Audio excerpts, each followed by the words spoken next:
అభివృద్ధి కోసం పార్టీ మారిన ఎమ్మెల్యేకు రాయకల్ అభివృద్ధి ఎందుకు కనిపించడం లేదని మాజీ జడ్పీ చైర్పర్సన్ వసంత సురేష్ సూటిగా ప్రశ్నించారు. రాయకల్ మండల పర్యటనలో భాగంగా బీఆర్ఎస్ నాయకులతో కలిసి మీడియా సమావేశంలో పాల్గొన్నారు వసంత. ఈ సందర్భంగా ఆమె మాట్లాడుతూ భూపతిపూర్ నుండి వీరాపూర్ 4 కిలోమీటర్ల వరకు 2023లో రోడ్డు పనులకు 2,80,00,000 అంచనా వ్యయంతో శంకుస్థాపన చేయగా ఇప్పుడు ఎమ్మెల్యేగా ఉన్న సంజయ్ కుమార్ శిలాఫలకం వేయబడిందని అన్నారు. ప్రజలకు రవాణా సౌకర్యం ఇబ్బందులు ఉరికాకూడదని కేసీఆర్ హయాంలో 2,80,00,000 నిధులు మంజూరు చేశారని ఆమె గుర్తు చేశారు. 3 సంవత్సరాలు పూర్తయినా కూడా పనులు ఎక్కడ వేసిన గొంగలు ఎక్కడలాగే ఉన్నదని ఆమె ఆగ్రహం వ్యక్తం చేశారు. ప్రజల అభివృద్ధి కోసం పార్టీలు మారిన ఎమ్మెల్యే సంజయ్ కుమార్ ఈ రోడ్ల అభివృద్ధి పనులు కాదా అని ప్రశ్నించారు. గతంలో శంకుస్థాపన చేసిన పనులు ప్రభుత్వాలు మారినా కూడా నూతనంగా ఏర్పడిన ప్రభుత్వం ఆ పనులను కొనసాగించడం ప్రభుత్వం యొక్క బాధ్యత అని ఆమె గుర్తు చేశారు.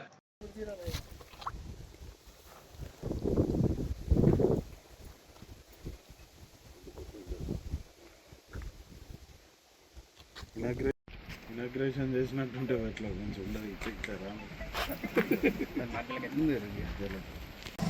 ఈరోజు రాయకల్ మండలంలో గతంలో మరి 2023వ సంవత్సరంలో ఈ భూపత్పూర్ రోడ్డు నుంచి వీరాపూర్ వరకు 4 కిలోమీటర్లు ఉంటుంది. దాదాపు 2,80,00,000తోటి ఈ యొక్క అంచనా వ్యయం, శిలాఫలకం కూడా ఇప్పుడు ఒకరైనటువంటి శాసనసభ్యులు సంజయ్ కుమార్ గారిచే ఈ యొక్క శిలాఫలకం వేయబడింది. మరి శిలాఫలకాలు మాత్రం ఇక్కడ ఉన్నది, ఈడ అభివృద్ధి మాత్రం యథావిధిగా అదే పద్ధతిలో ఉన్నది. ఎక్కడ వేసిన గొంగలి అక్కడనే 2,80,00,000తోటి ఆనాడు కేసీఆర్ గారి ప్రభుత్వంలో, కేసీఆర్ గారి హయాంలో మరి భూపత్పూర్ నుండి వీరాపూర్ వరకు ఉన్నటువంటి మరి ప్రజలకు ఎటువంటి రవాణా ఇబ్బంది జరగకూడదు అని చెప్పేసి వారి రవాణా సౌకర్యార్థం కేసీఆర్ గారు 2,80,00,000 వెచ్చించి మరి ఇస్తే అది కాగితాలకు మాత్రమే పరిమితమైనట్టుగా, శిలాఫలకానికి మాత్రమే పరిమితమైనట్టుగా ఆనాడు డబ్బులు వచ్చినాయి, శాంక్షన్ అయినాయి. కానీ ఇవాళ ఉన్నటువంటి ఎమ్మెల్యే గారు మరి పార్టీలు మారుతూనే ఉన్నారు. పార్టీలు ఎందుకు మారినరు అంటే ప్రజల అభివృద్ధి కోసం అని చెప్పేసి మాట్లాడుతూ ఉంటారు. మీరు ప్రజల అభివృద్ధి కోసమే ఇవాళ పార్టీ మారినరు కదా, మరి ఇది అభివృద్ధి కాదా అని చెప్పేసి అడుగుతూ ఉన్నాం. 2,80,00,000 భూపత్పూర్ నుంచి వీరాపూర్ ఊరు వరకు ఇక్కడ నడిచే ప్రజల అభివృద్ధి మరి మీకు కనిపిస్తలేదా అని చెప్పేసి అడుగుతూ ఉన్నాం.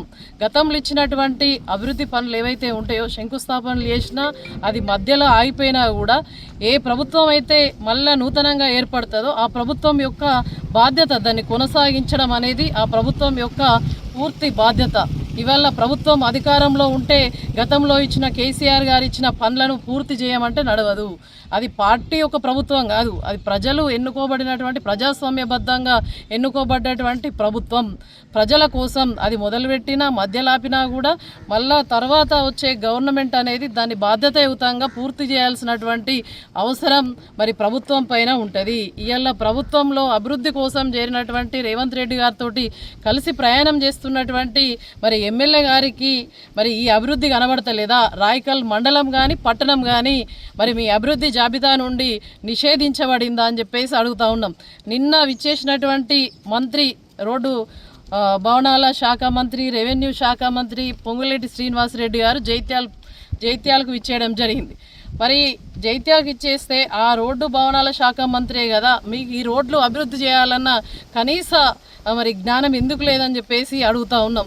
ఇవాళ మన రాయకల్ పట్టణంలో దాదాపు 60 డబుల్ బెడ్రూమ్ ఇండ్లు పిల్లర్ స్థాయిలోనే ఉన్నాయి, నిరుపయోగంగా ఉన్నాయి. మరి మీకు అవి ఎందుకు కనిపిస్తలేవు? అప్పుడు ఎమ్మెల్యే గారు మీరే ఉన్నారు, ఇప్పుడు మీరే ఉన్నారు. 60 మంది లబ్ధిదారుల ఎంపిక దాదాపు 10 సంవత్సరాలు అయిపోయింది మీరు ఎంపిక చేసి. మరి పేదవాళ్లకు మీరు ఇండ్లు ఇవ్వాలి అని చెప్పేసి ఏదైతే సంకల్పంతో నిన్న మంత్రి గారిని తీసుకొచ్చారో, రాయకల్ పట్టణంలో ఉన్నటువంటి డబుల్ బెడ్రూమ్ ఇండ్ల పేదవాళ్లను మరి నిషేధ జాబితాలో చేర్చిర్రా? మరి అది ఎందుకు పూర్తి స్థాయిలో పూర్తి చేయలేకపోతా ఉన్నారు?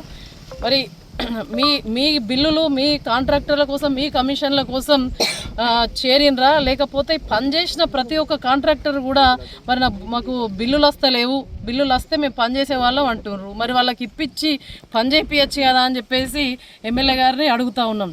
ఆడ కేసీఆర్ నగర్ను ఇందిరమ్మ కాలనీ అని మారుస్తారు. ఇవాళ అదే అందరికీ అవసరమైనటువంటి ఆర్డీఓ కార్యాలయాన్ని కూడా మీ ఇంటి దగ్గరికి మార్చుకున్నారు. ఇవాళ కొత్తగా ఏర్పడినటువంటి మున్సిపాలిటీ కావచ్చు, రాయకల్ మండలం కావచ్చు, అటు బీర్పూర్ కావచ్చు, బీర్పూర్ రోలవాగు ప్రాజెక్టు కావచ్చు, సారంగపూర్ మండలంలో బట్టపల్లి పోతారంలో చుక్క నీరు కూడా తాగడానికి కానీ వ్యవసాయానికి కానీ చాలా ఇబ్బందికరంగా ఉంది. మరి మీకు ఇవన్నీ అభివృద్ధి కనిపిస్తలేదా, మా ఎమ్మెల్యే గారు చెప్తలేరా అని చెప్పేసి ఈరోజు మేము ప్రశ్నిస్తూ ఉన్నాం. రాయకల్ మండల ప్రజల పక్షాన, పట్టణ ప్రజల పక్షాన ఇలా భూపతిపూర్ నుంచి వీరపూర్ ఎక్స్ రోడ్ ఇంతకుముందు చెప్పిన పనులన్నీ కూడా ఇవన్నీ అభివృద్ధే. మరి ఇవన్నీ అభివృద్ధి చేసినప్పుడు నిజంగా కూడా నేను అభివృద్ధి కోసం కలిసి ప్రయాణం చేస్తా అంటే ప్రజలు నమ్ముతారు. నువ్వు ఏవి చెప్పినా కూడా నమ్మడానికి సిద్ధంగా లేరు. ఇలా కేసీఆర్ ఇచ్చిన పనులు తప్ప ఒక్కటి కూడా చేసిన పని ఎక్కడ కూడా కనబడతలేదు. గతంలో ఇచ్చిన 15 కోట్ల పనులు ఇంకా అట్లనే మిగిలిపోయి ఉన్నాయి. ఏదేమైనా ఈ రెవెన్యూ మినిస్టర్ను వాళ్ళ యొక్క రెవెన్యూ నింపుకోవడానికి, వాళ్ళ యొక్క భూముల ధర పెరగడానికి ఎమ్మెల్యే గారు తీసుకొచ్చిర్రు. వాళ్ళ ఇంటి దగ్గరికి కార్యాలయం తెచ్చుకున్నారు తప్ప ఇక్కడ అభివృద్ధి ఏం లేదు. దయచేసి రాయకల్ పట్టణం మండలం జైత్యాల నియోజకవర్గంలో ఉన్న వీర్పూర్ రోలవాగు షటర్ కూడా బిగించాలి. సారంగపూర్ మండలాన్ని కూడా అక్కడ తాగునీటికి సాగునీటికి ఇబ్బందిగా బట్టపల్లి పోతారంను కూడా మరి అక్కడ నీళ్ళు వచ్చే విధంగా మరి ప్రయత్నం చేయడంలో పూర్తిగా కూడా ఇవాళ ఎమ్మెల్యే గారు కానీ ఈ ప్రభుత్వం రేవంత్ రెడ్డి గారు కానీ విఫలమైనని చెప్పేసి చెప్పక తప్పదు. అక్కడ చూసినట్టయితే రోడ్డు మీద వందలాగా నీళ్లు ప్రవహిస్తూ ఉన్నాయి. ఇక్కడ రవాణా సౌకర్యం చాలా ఇబ్బందికరంగా ఉన్నది. పూర్తి స్థాయిలో ఎమ్మెల్యే గారు విఫలమయ్యారని చెప్పేసి చెప్పక తప్పదు. కేవలం మీ కాంట్రాక్టర్ల కోసం, కమిషన్ల కోసం, మీ అభివృద్ధి కోసం మారినరా, ప్రజలకు అభివృద్ధి కోసం మారినరా? ఇక దీనివల్ల తేటతెల్లమైంది. అప్పటి శిలాఫలకమే ఇప్పటి వరకు ఉన్నది తప్ప ఇక్కడ ఎటువంటి అభివృద్ధి కూడా జరగలేదు.